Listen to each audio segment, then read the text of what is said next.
তারেক রহমানের সঙ্গে মালয়েশিয়ার প্রধানমন্ত্রী আনোয়ার ইব্রাহিমের একান্ত বৈঠকে যে আলোচনা হলো।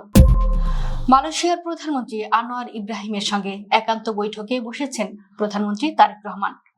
সোমবার 22 জুন স্থানীয় সময় সকাল 9:30টায় মালয়েশিয়ার প্রশাসনিক রাজধানী পুত্রজায়ায় প্রধানমন্ত্রীর কার্যালয় পেরদানা পুত্রা ভবনের 5ম তলায় এই বৈঠক অনুষ্ঠিত হয়।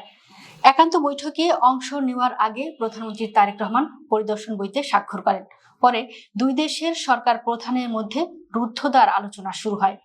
মালয়েশিয়ার প্রধানমন্ত্রী আনোয়ার ইব্রাহিমের সঙ্গে তথ্য প্রযুক্তি ও শ্রম বাজার সহ নানা বিষয়ে ফলপ্রসূ আলোচনা হয়েছে বলে জানিয়েছেন প্রধানমন্ত্রী তারেক রহমান। সোমবার 22 জুন সকালে মালয়েশিয়ার প্রধানমন্ত্রীর সঙ্গে বৈঠক শেষে যৌথ সংবাদ সম্মেলনে তিনি এ তথ্য জানান।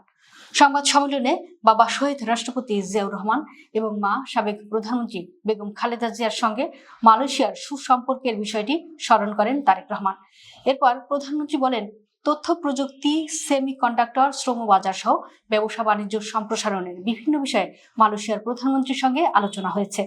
তারেক রহমান জানান, রোহিঙ্গা ইস্যুতে সংকটের বিষয়ে বাংলাদেশের উদ্বেগ তুলে ধরে সমস্যার সমাধানে বৈশ্বিক জনমত গড়ে তুলতে মালয়েশিয়ার সহযোগিতা চাওয়া হয়েছে।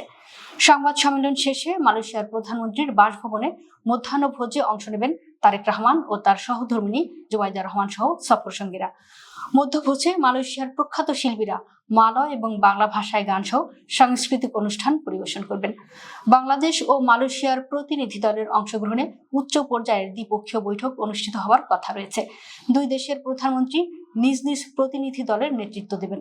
বাংলাদেশের পক্ষে বৈঠকে অংশ নেবেন পররাষ্ট্রমন্ত্রী খলিলুর রহমান, বৈদেশিক কর্মসংস্থান মন্ত্রী আরিফুল হক চৌধুরী, জ্বালানি ও বিদ্যুৎ প্রতিমন্ত্রী অনিন্দ্য ইসলাম অমিত, পররাষ্ট্র প্রতিমন্ত্রী হুমায়ুন কবির, অর্থ উপদেষ্টা রাশেদ মাহমুদ তিতুমির, শিক্ষা বিষয়ক উপদেষ্টা মাহাদি আমিন এবং পররাষ্ট্র সচিব আসাদ আল সিয়াম সহ ঊর্ধ্বতন কর্মকর্তারা। পররাষ্ট্র সচিবের তথ্য অনুযায়ী বৈঠকে বাণিজ্য ও বিনিয়োগ সম্প্রসারণ, জ্বালানি সহযোগিতা, হালাল অর্থনীতি, বাংলাদেশ থেকে কর্মী প্রেরণ, সেমিকন্ডাক্টর শিল্প, কৃষি, শিক্ষা এবং জনগণের মধ্যে যোগাযোগ বৃদ্ধি সহ বিভিন্ন বিষয়ে আলোচনা হবে। দুই দেশের অর্থনৈতিক ও কৌশলগত সম্পর্ক আরও জোরদারের বিষয়টিও গুরুত্ব পাবে।